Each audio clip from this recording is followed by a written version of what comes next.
Thank you, brother. Now, before we start this today's program, let me introduce very well-known speaker of the Indian section Theosophical Society. As I once again welcome you all. Brother Tendulkar, a very senior member of Theosophical Society in India, very well-read person and a very good speaker in a different theosophical subject, as well as any thing if you ask Brother Tendulkar, he can narrate it immediately. Brother Tendulkar, actual full name is Bhaskar Tendulkar. He completed BSc Honors, MA, TISS, LLB. He joined Theosophical Society in the year 1979. Since then, he was a very active member of Theosophical Society, reflecting Theosophy in his daily life, as well as popularizing Theosophy in different parts of India. He was ex-president of Pune Theosophical Lodge, very old lodge, very beautiful building. I have visited once and seen that building. He was ex-secretary of Marathi Theosophical Federation, editor of a theosophical magazine Jagruti, which is a bi-monthly Maharashtra Theosophical Federation periodical journal. He was a national lecturer. He is a national lecturer of Indian section Theosophical Society, toured throughout India, delivering lectures, conducting study classes, writing articles, popularizing, disseminating theosophical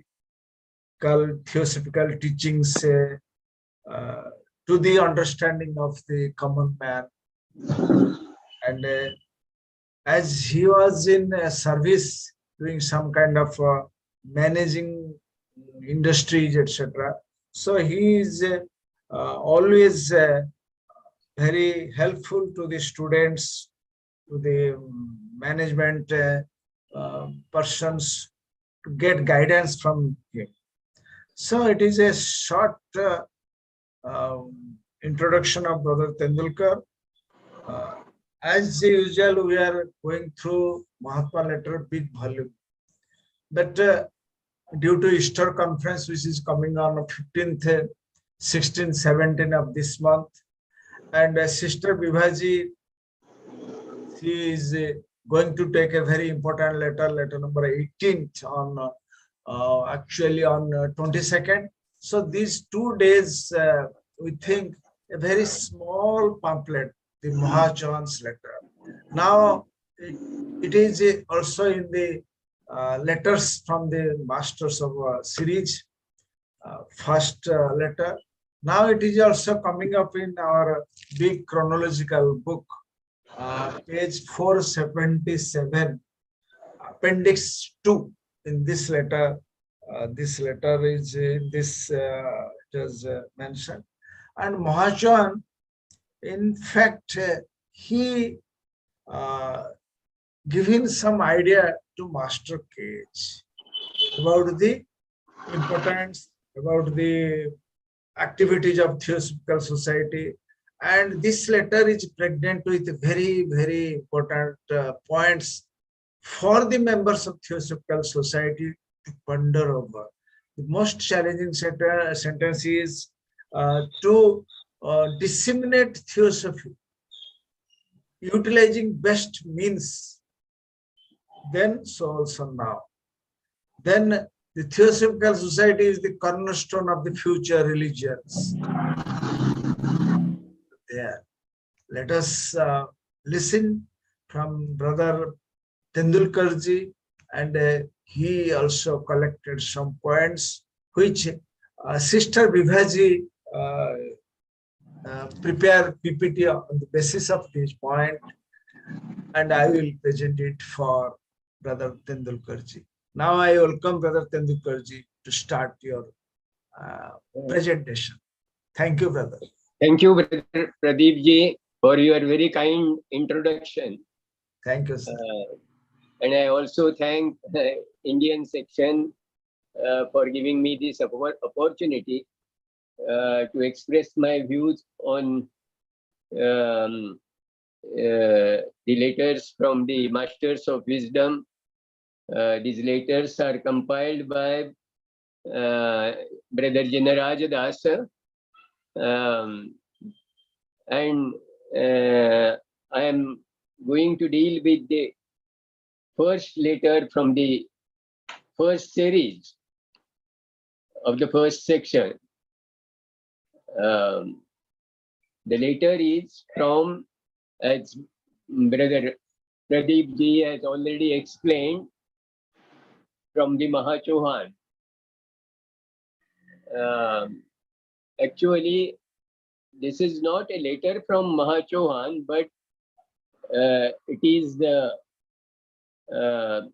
extract from the interview which Master Cage had with Mahachohan, in which Mahachohan had at length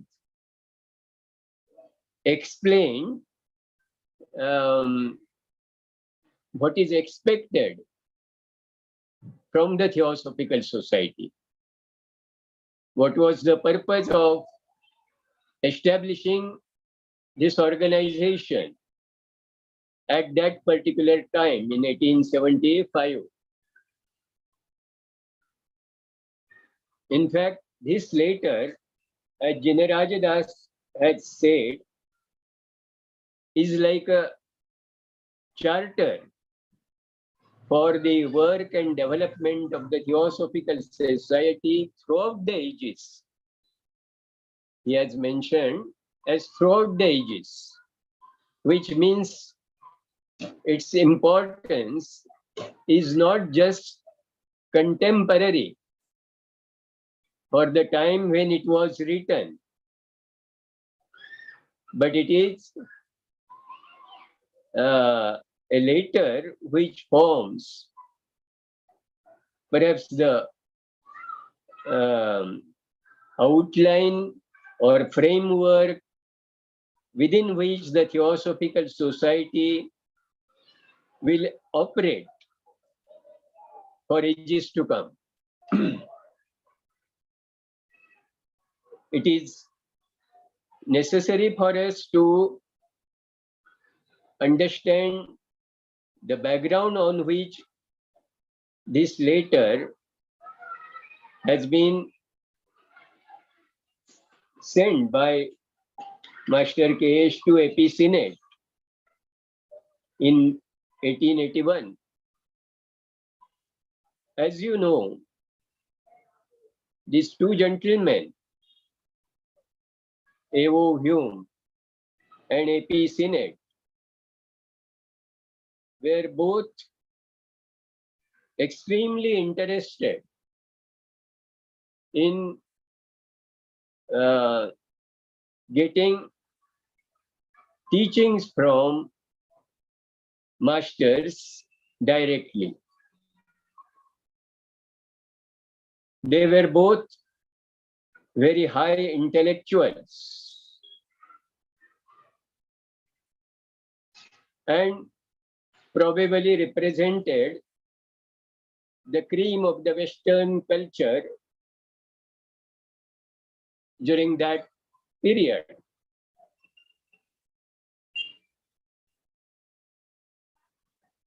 What they were more interested in,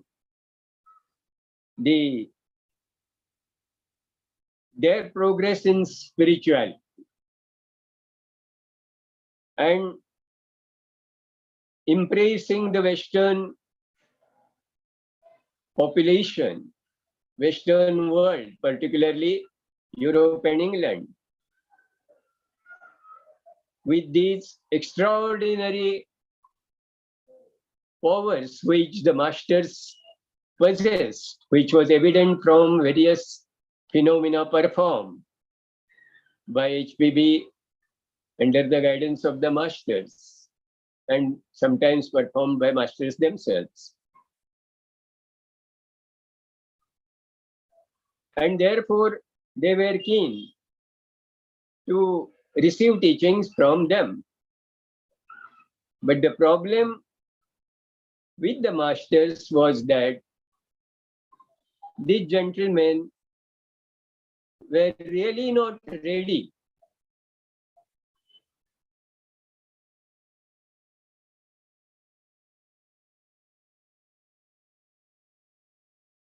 Kindly unmute yourself. Tendulkar ji. Tendulkar ji, unmute yourself. Tendulkar ji, unmute.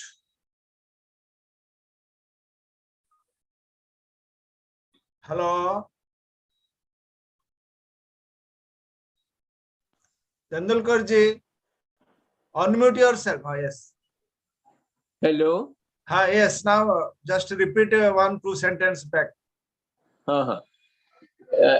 They were interested to find out how the growing curiosity among Westerners about spirituality can be fulfilled with their contact with the masters and receiving spiritual teachings from them.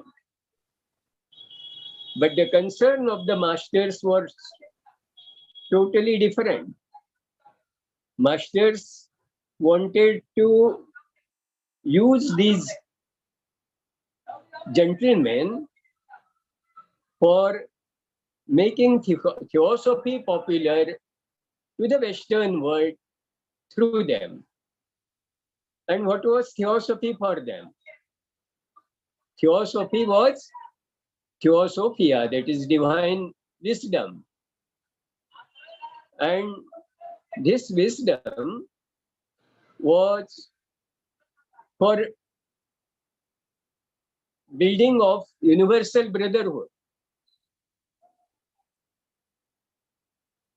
They were interested in the whole of humanity.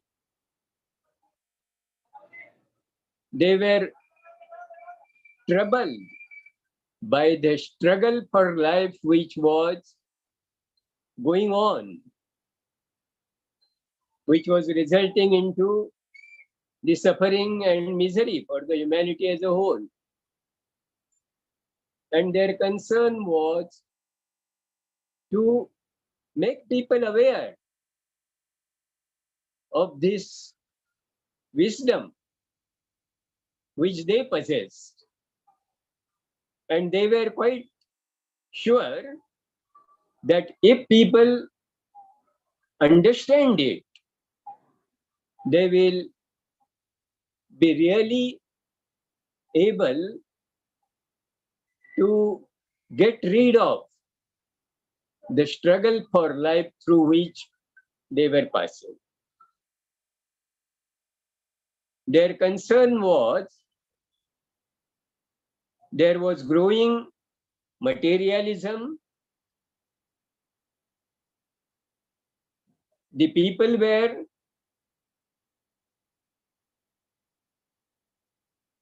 having very great intellect, but were not able to help the rest of the humanity. They have said that there were two classes of intellectuals.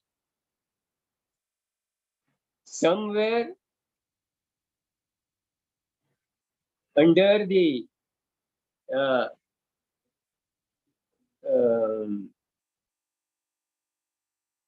great influence of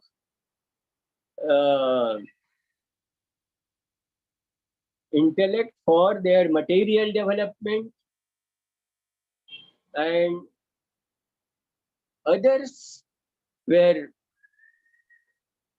um,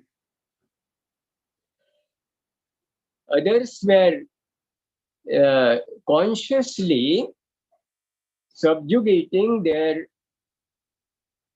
intellect and growing under um, blind beliefs and sort of deliberately uh, suppressing the development of the intellect. While the masses of the people were looking to them, looking upon them for guidance. And these people, masses of the people, were getting misled by these intellectuals because they really did not understand their responsibility and were using their intelligence only for their own so-called spiritual development. And masters considered this aspiration for spiritual development as merely an exalted, glorious selfishness. Even desire for nirvana, for self, was considered by masters as a selfishness. And therefore, the problem to communicate with Evo Hume and A.P. Sinnett was this basic lack of understanding of theosophy by both these gentlemen. The obstacle in the communication needed to be removed before they actually started imparting them some kind of spiritual teaching.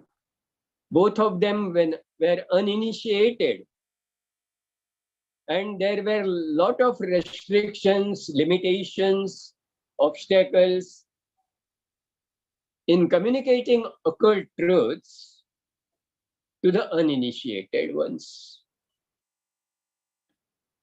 The other problem was both of them had a feeling that they belong to the white race,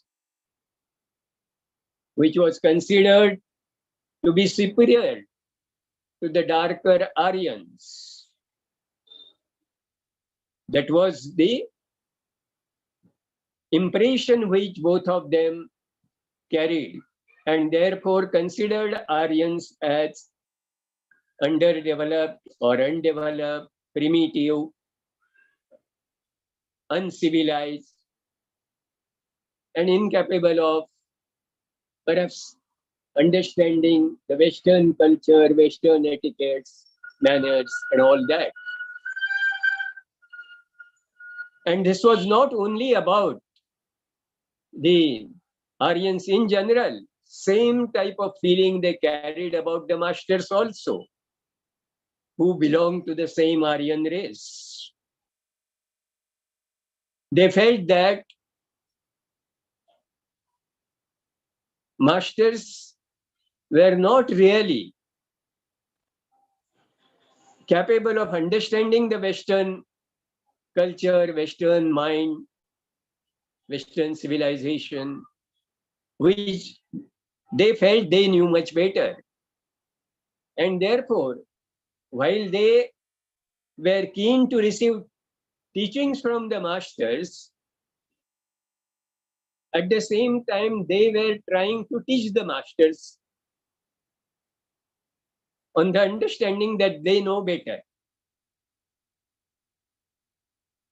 And this was the obstacle in communication. Masters respected their intellect because they wanted intelligent people only to take up this work of propagation of theosophy. But not just intellect of the kind where there is no development of the moral aspects and spiritual aspects, such as the spirit of selflessness, philanthropy, helping and guiding others. They firmly believed that theosophist is a philanthropist, and philanthropist is one who guides his neighbor in the light of theosophia. Theosophist is one who help the passers-by, the majority of people who need guidance. And theosophist should be ready to use his knowledge, his theosophia, for benefit of others, not for his own liberation. So that was the basic problem. And masters wanted to utilize these gentlemen to understand the progress of science in those days. New discoveries and inventions were adding to the knowledge of humanity. New facts which were unknown to earlier generations of humanity were coming to light. And masters felt that the evidence furnished by modern exact science should be utilized to prove their doctrine. It was an esoteric doctrine, but they wanted that doctrine to be understood in the light of modern science. And that's why they have at other place said that we should take hold of the rising wave of intellect and divert it into the channel of spirituality. So with that hope, they started this correspondence with these two gentlemen. So that is the background which we should understand when we take up the study of this letter number 1, which is based on the interview with the Mahachohan. Mahachohan, as you know, is spiritually much advanced in relation to the masters. He is a person to whose inside the future lies like an open page. That is what the master had said, which means Mahachohan can see things in a much wider perspective. And he can see past, present, future at once. And therefore, it was very easy for the masters to see the limitations also which they were facing in trying to convey the theosophical teachings to the masses through these two gentlemen who were themselves were not fully competent to digest those teachings. This was evident from the fact that for many years, both of them carried an impression that the founders of the Theosophical Society, particularly Colonel H.S. Olcott, and later on Annie Besant, who took over presidentship after Colonel Olcott, have really not paid enough importance to the real purpose of the Theosophical Society. They did not consider the development of universal brotherhood as the prime object of the Theosophical Society. And therefore, for them,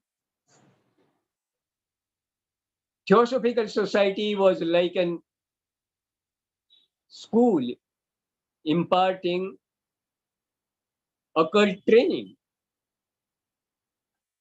And therefore, HPB also had to criticize. तुमचं ऐकू जात नाही, PPT चालू करा म्हणून सांगितले. हो का? तुम्हाला समजत नाही म्हणायला ना. कोणी सांगितलं? महापात्राचा बोलायला पीपीटी माझ्या फोनवरून विचारणार का?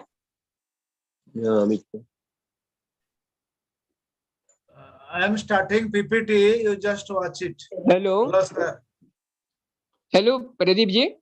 I am going to start your presentation through PPT.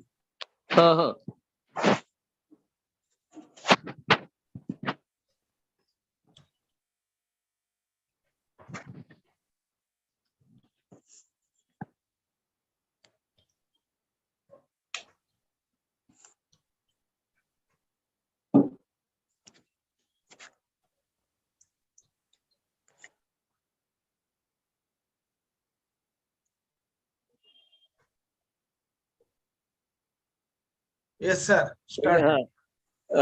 So, with this introduction, let us now see the notes prepared based on this first letter. It says, the doctrine we promulgate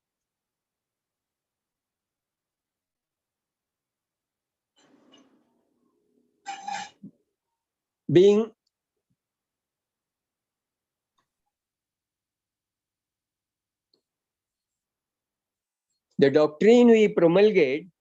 the only true one, must support by such evidence as we are preparing to give, become ultimately triumphant. काय माझे photographs काय ते समजत नाही. Yet, it is absolutely necessary to inculcate it gradually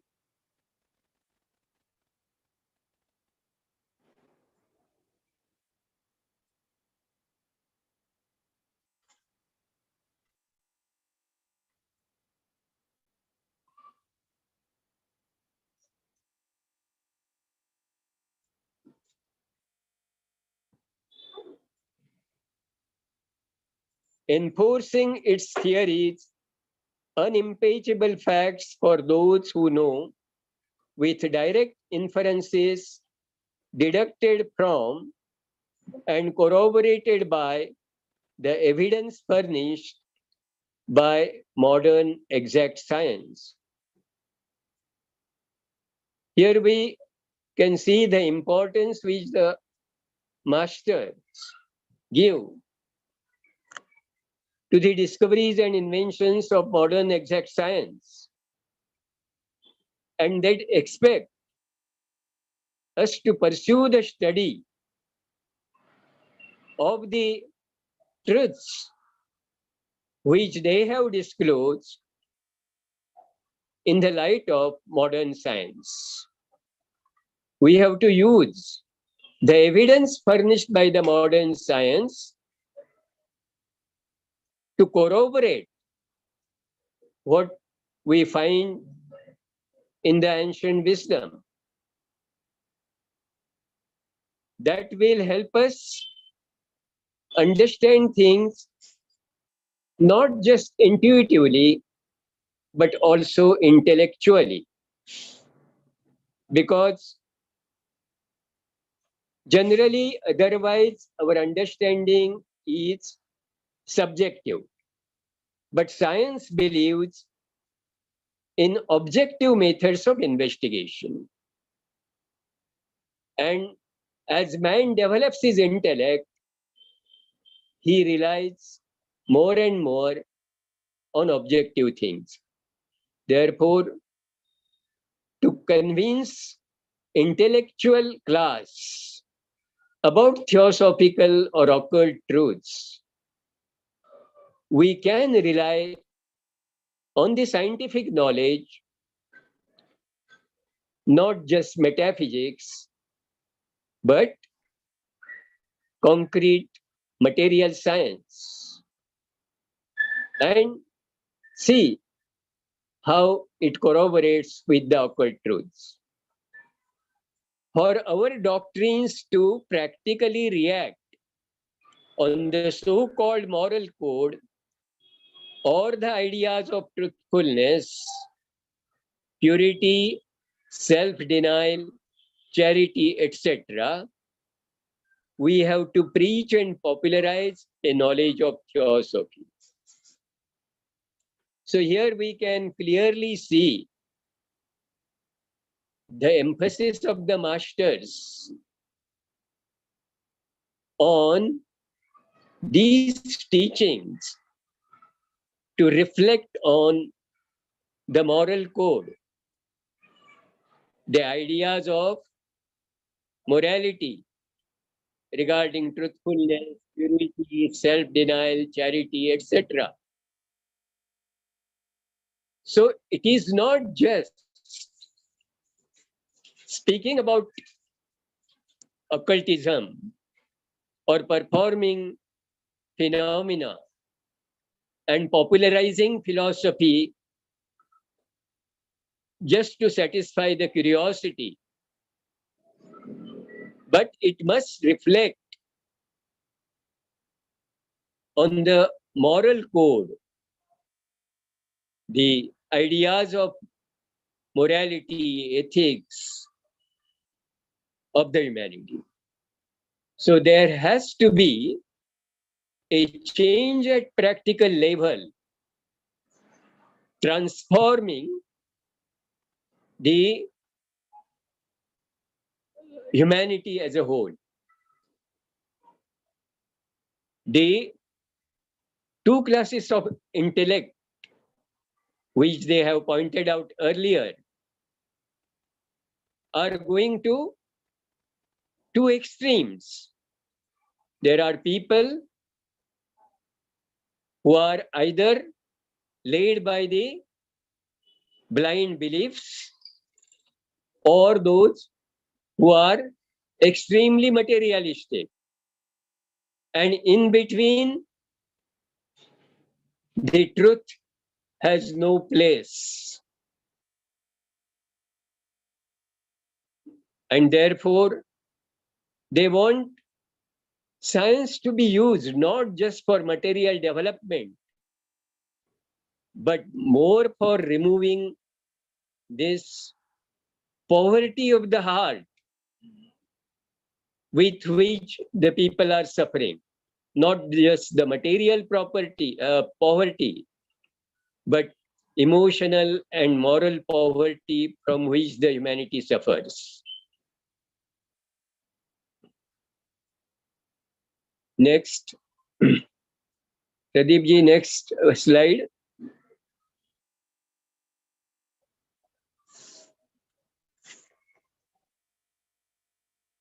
It is not the individual and determined purpose of attaining oneself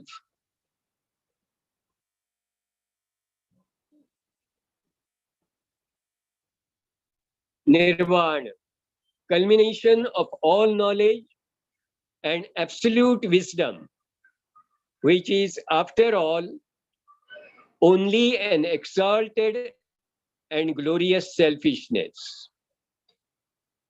But the self-sacrificing pursuit of the best means to lead on the right path our neighbor, to cause as many of our fellows as we possibly can to benefit by it, which constitutes the true theosophies. So what is expected from a true theosophist is explained here. It is not for attaining nirvana for self. That aspiration for nirvana is a kind of exalted and glorious selfishness of the person seeking his own spiritual development. On the contrary, masters emphasize that that state of spiritual development will be attained by those who don't seek it for the self, but who do it as a self-sacrificing pursuit to lead their neighbor on the right path. And that is done by propagation of Theosophia, the divine wisdom. So basically, a person has to be selfless, not aspiring for self-development, even when it is spiritual development. He should be concerned more about others. He should learn to live for others, not for himself. That is the fundamental things for a theosophist to live his life as a theosophist. Those intellectual classes reacting upon the ignorant masses, which they attract and which look up to them as noble and fit examples to follow, degrade and morally ruin those they ought to protect and guide. So here the intellectual classes have been reminded of their duty towards the remaining portion of the humanity which doesn't form the intellectual class. The intellectuals are expected to protect and guide non-intellectuals, because those poor people who do not possess that highly developed fine intellect seek guidance and help from intellectuals. But intellectuals don't bother about those other classes. They are preoccupied with their own progress and development. And as a result, what happens? They are looked upon as noble and fit examples by the humanity, but in turn, what the intellectuals do, they degrade and morally ruin those they are expected to protect and guide. So between degrading superstition and still more degrading brutal materialism, the white dove of truth has hardly room where to rest her weary, unwelcome foot. So what has happened? The truth has lost its place among these two classes of intellectuals. Those who are under the influence of degrading superstition and those who are guided by the still more degrading brutal materialism. So truth has no place. Truth is not understood at all by these two classes. They are pursuing something which is not truth at all. And therefore, they said that there is hardly room where to rest weary, unwelcome food for that truth. It's time that theosophy should enter the arena. Why Theosophical Society was formed? That is clear from this sentence. It's time that theosophy should enter the arena. The sons of theosophists are more likely to become in their turn theosophists than anything else. No messenger of truth, no prophet has ever achieved during his time, during his lifetime, a complete triumph, not even Buddha. This we can see from the life of not only Buddha, but all the great religious founders and reformers of the world. They lived their life totally for educating, enlightening the whole of humanity. But their lifetime was not enough to change the humanity. It is a task of generations, and for generations of Buddhas to work for the humanity. Therefore, the task before these enlightened people is not over during their lifetime. It has to be taken up by the subsequent generations of enlightened people, theosophists, to carry it on till this task comes to take a shape where we can see the whole of humanity has received the message of theosophy, understood it properly, and inculcated it in their spirit. So that is the task for which theosophy has entered the arena at this particular juncture, where there is superstition and still more degrading materialism. Next.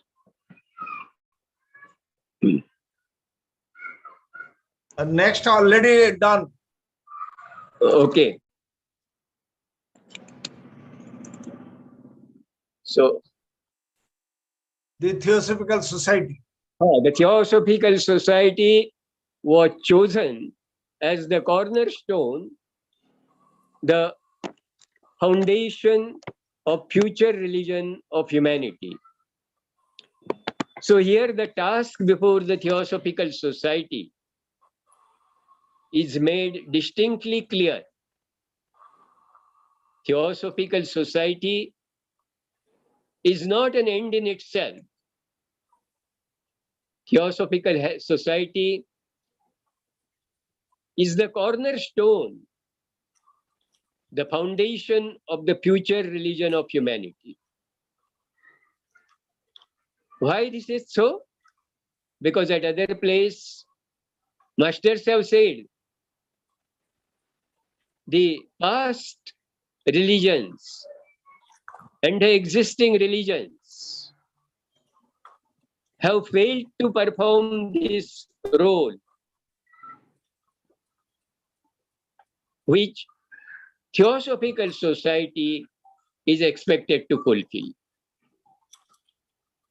To achieve the proposed objects, a greater, wiser, and especially a more benevolent intermingling of the high and the low, of the alpha and the omega of society was determined upon.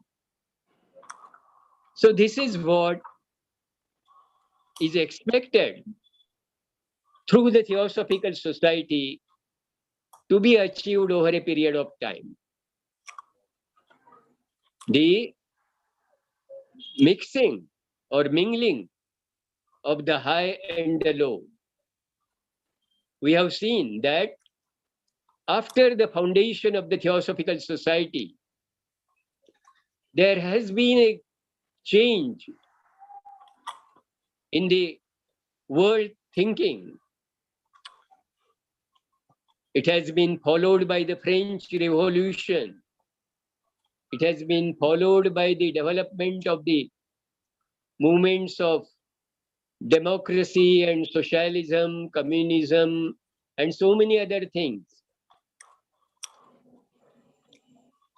This change is an indication of the concern for the masses, not limited or restricted to few sections of the society.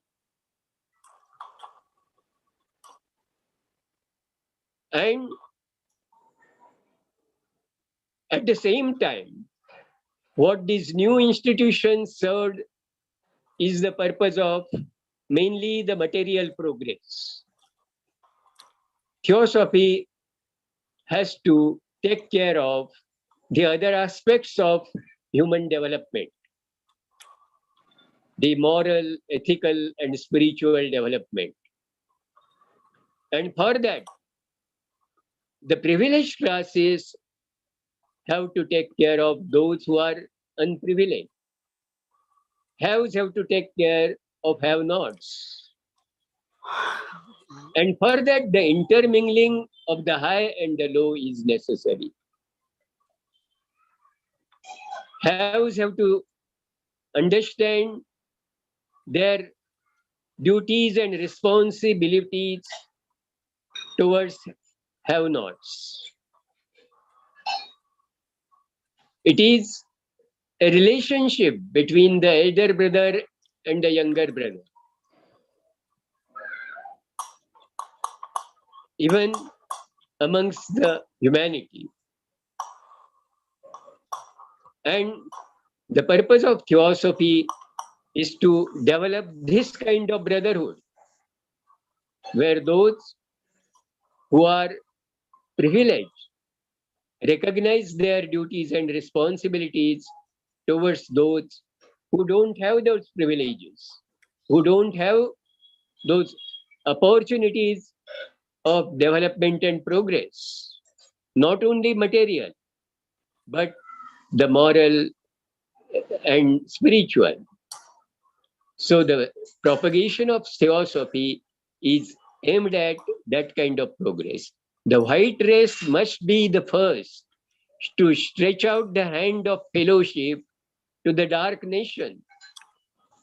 So at that time, when the white race was ruling the greater part of the world, they were in a position of power and therefore in a position of controlling and commanding situation.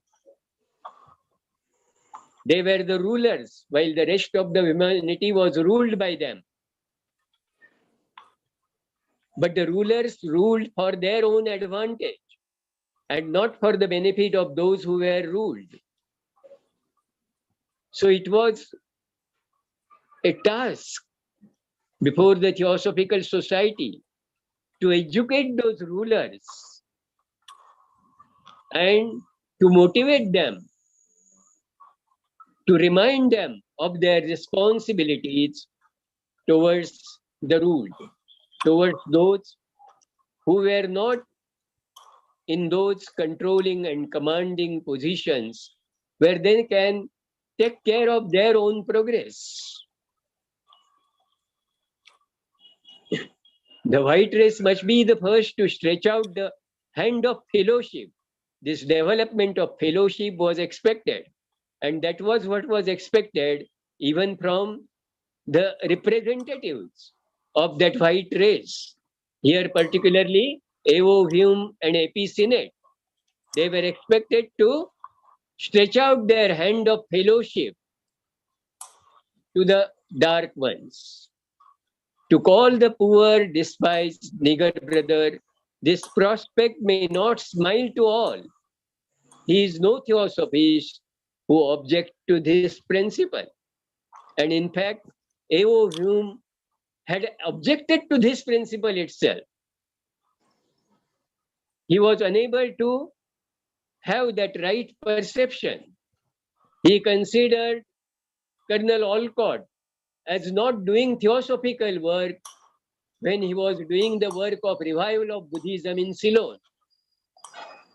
He criticized many of his activities, which masters had appreciated, because he didn't have that right perception about the role of Theosophical Society, about the object of the Theosophical Society. Even perhaps the importance given by the founders, particularly Colonel Olcott, during his presidency, was more to the second object of study of comparative religion.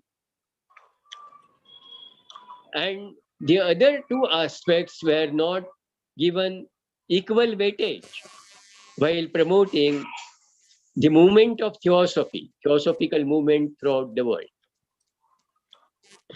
He is no theosophist who object to this principle.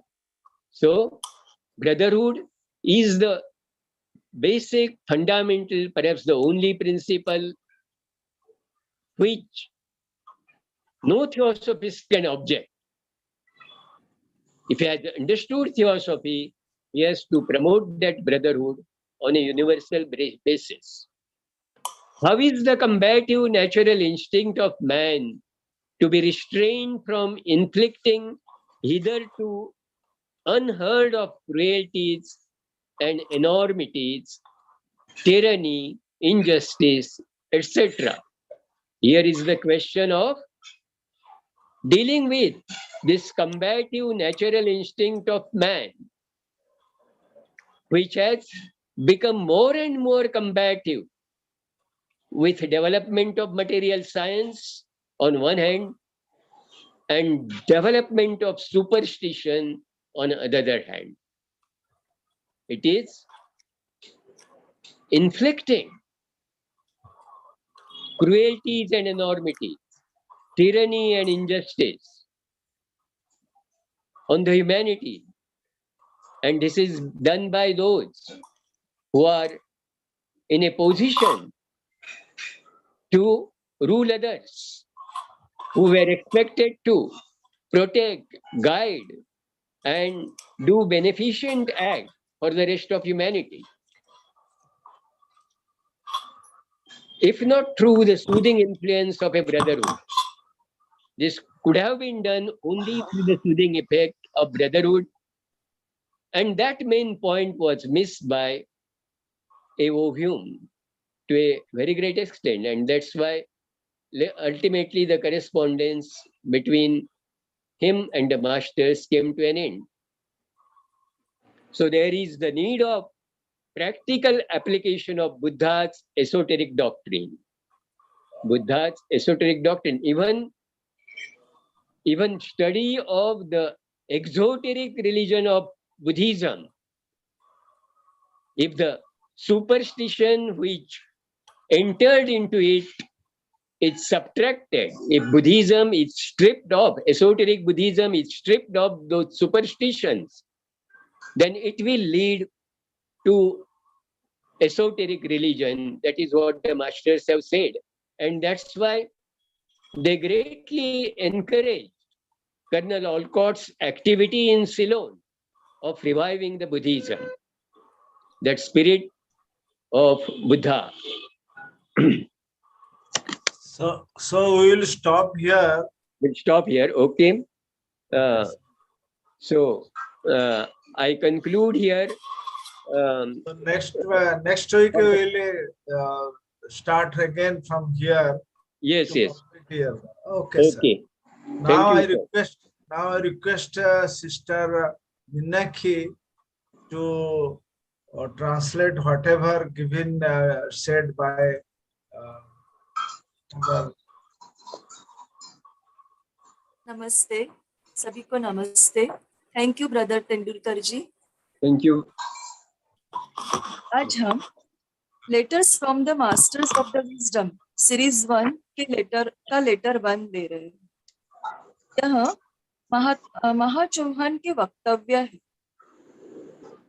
वे कहते हैं, हम जिस सिद्धांत को जाहिर कर रहे हैं वे ऐसे प्रमाणों के आधार पर है जिन्हें हम प्रसारित करने की तैयारी कर रहे हैं. वे एकमात्र सच्चे होने के कारण उन्हें अन्य सत्यों की तरह परम विजयी होना चाहिए. फिर भी यह नितांत आवश्यक है कि आधुनिक विज्ञान द्वारा प्रस्तुत किए गए प्रमाणों के आधार पर प्रत्यक्ष निष्कर्ष निकालकर और उनकी पुष्टि करके इन सिद्धांतों को धीरे धीरे लागू करना चाहिए. हमारे सिद्धांतों को सत्यता, पवित्रता, त्याग वृत्ति, दान आदि तथाकथित आचार नीति या विचारों पर वास्तव में क्रियान्वित करने के लिए हमें थियोसॉफी के ज्ञान का प्रचार करना चाहिए और लोकप्रिय करना चाहिए.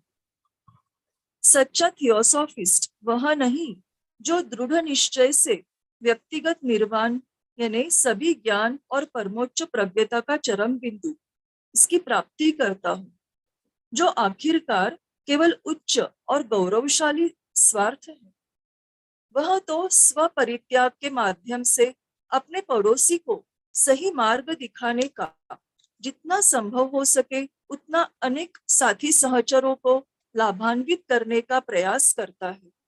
वही सच्चा थियोसॉफिस्ट है. वह बुद्धिजीवी वर्गों के लोग जिनकी ओर अज्ञानी जनता आकर्षित होती है, जिन्हें वे प्रभावित करते हैं और जिन्हें वे अनुसरण करने के लिए महान और उपयुक्त उदाहरण के रूप में देखती है, उनका रक्षण और मार्गदर्शन करने के बजाय वे उनकी अवहेलना करते हैं और नैतिक रूप से उनका पतन करते हैं. अवनतिकारक अंधविश्वास और उससे भी अधिक विनाशक, हानिकारक, क्रूर भौतिकवाद के बीच सत्य के श्वेत पक्षी को उसके थके हुए अनअभिलाषित पैरों को आराम देने के लिए शायद ही कोई जगह हो. अब समय आ गया है कि थियोसॉफी को दुनिया के कार्य क्षेत्र में आना चाहिए. थियोसॉफिस्ट की संतानें कुछ और बनने की तुलना में थियोसॉफिस्ट बनने की संभावना अधिक होती है. अपने जीवन काल में न किसी सत्य के दूत ने, न तपस्वी ने और न ही भगवान बुद्ध ने पूर्ण विजय प्राप्त की. थियोसॉफिकल सोसाइटी को मानवता के भविष्यकाल के धर्म की नींव के रूप में, आधारशिला के रूप में चुना गया था. प्रस्तावित उद्देश्यों को हासिल करने के लिए समग्र समाज के उच्च और निम्न वर्गों का बड़ी मात्रा में समझदारी से और विशेष रूप से कल्याणकारी मेल मिलाप निर्धारित किया गया था.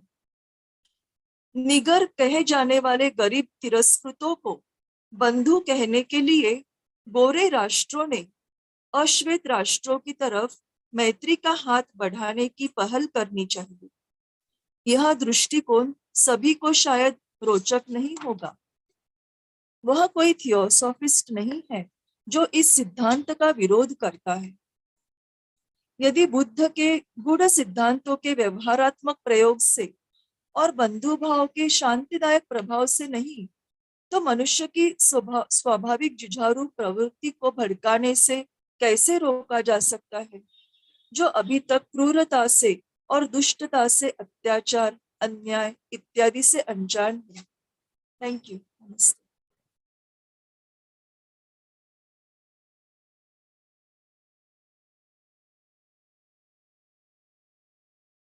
Now I request anyone like to ask any question.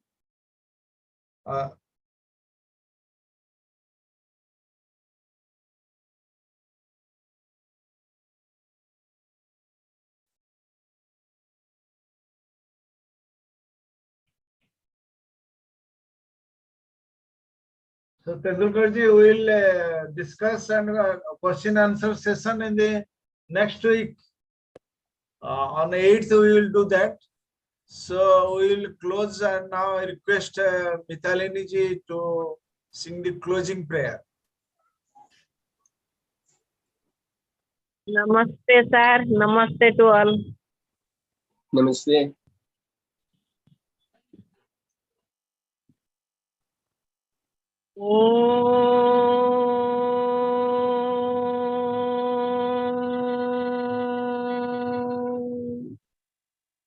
Asato ma sadgamaya, tamaso ma jyotirgamaya, mrityurmang amrutangamaya. Sarve bhavantu sukhinah, sarve santu niramaya, sarve bhadrani pashyantu, na kaschit dukhabhag bhavet. Om Shanti Shanti Shanti. Thank you. Thank you for joining today's program. We'll meet again on such letters, letter 1 to 5, on 8th of this month. With this announcement, now I'm going to close this session. Tomorrow we have a Hindi session at 7:30. Brother Ashok Lokhande ji, he will continue his speech on human regeneration. Thank you. Thank you to each and everyone. Thank you, sir. Thank you, sir. Thank you, Tendulkar and Pradeep. Thank you, everybody who participated. Thank you.